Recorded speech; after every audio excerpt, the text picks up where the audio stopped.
एक दिन आपके कर्म आपसे मिलने आएंगे। उस दिन हैरान मत होना, परेशान मत होना, ये मत सोचना कि ऐसा मैंने किया ही नहीं, मेरे साथ ऐसा क्यों हो रहा है। क्योंकि सबसे पहली बात ये है कि आपके साथ वही होता है जो आप करते हैं, चाहे इस चीज़ को आप एग्री करें या ना करें। अगर आपने किसी को रुलाया है तो आप भी रोने के लिए तैयार रहिए, और अगर आप किसी की वजह से रो रहे हैं तो फिर सब्र कीजिए, एक दिन वो आपसे भी ज़्यादा परेशान होगा। नमस्कार दोस्तों, आपका फिर से स्वागत है मैग्नेट ऑफ लव में। आप जानते हैं, जैसे कि मैं यहाँ बात करती हूँ सबकॉन्शियस माइंड की पावर, लॉ ऑफ अट्रैक्शन और रिलेशनशिप के बारे में। अगर आप ऐसे वीडियोस के साथ इंटरेस्टेड हैं तो बने रहें मेरे साथ। चलिए बात करते हैं कि कर्मों का क्या हिसाब होता है। देखिए, सबसे पहली बात यह है कि कर्म एक ऐसी चीज़ है, कुदरत का एक ऐसा कानून है जो कभी माफ़ नहीं करता। ना यहाँ कोई घूस चलती है, ना कोई अपने कर्मों को ऊपर नीचे करा सकता है, ना कोई बदल सकता है। ये वो है कि अगर आज आपने एक चींटी को भी मारा है ना, तो ये भी आपका एक कर्म है और ये भी कहीं पर लिख गया है। इसका भी हिसाब आपके साथ किया जाएगा। ठीक उसी तरह अगर आप किसी इंसान के साथ गलत करते हैं या फिर कोई और इंसान आपके साथ गलत करता है तो थोड़ा सब्र कीजिएगा। क्यों?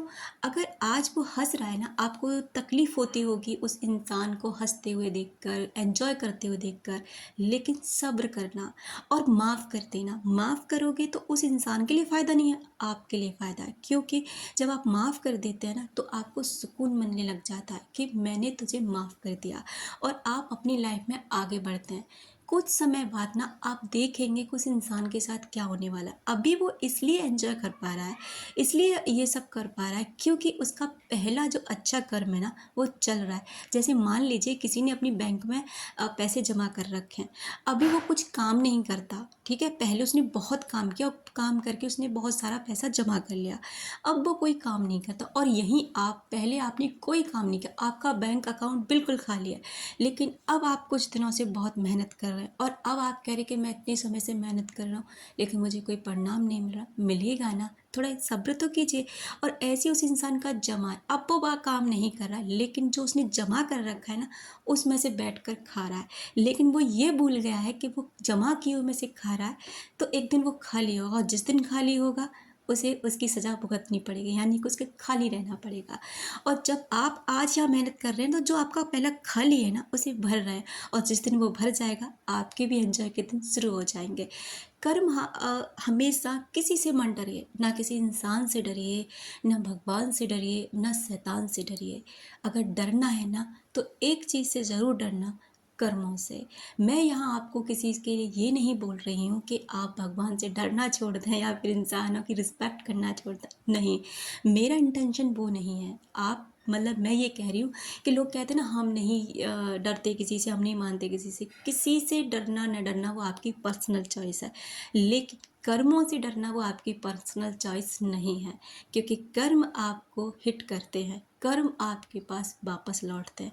अब नहीं लौटते, कुछ समय बाद लौटते हैं, लेकिन लौटते ज़रूर हैं। क्योंकि कुछ कर्म ऐसे होते हैं कि आपको ना तुरंत उसका परिणाम मिल जाता है, लेकिन कुछ कर्म ऐसे होते हैं जिनका परिणाम मिलने में ना थोड़ा टाइम लगता है। जैसे हम पूरी साल पढ़ाई करते हैं लेकिन एग्ज़ाम आता है, हम साल भर बाद ही निकल पाते हैं। ये नहीं कि नहीं हमें 6 महीने पढ़ाई करके इसमें से निकल जाना, ऐसा नहीं हो सकता।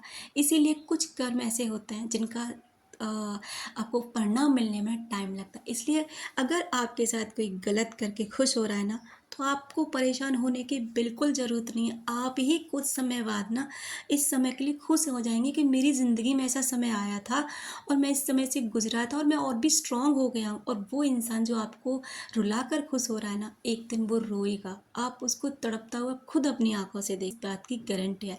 क्योंकि कर्म किसी को नहीं छोड़ते। अपना रखें ख्याल, अपनों का रखें ख्याल, जिससे आपको मिले ढेर सारा प्यार और ढेर सारी खुशियाँ। मिलते हैं अपने नेक्स्ट वीडियो में।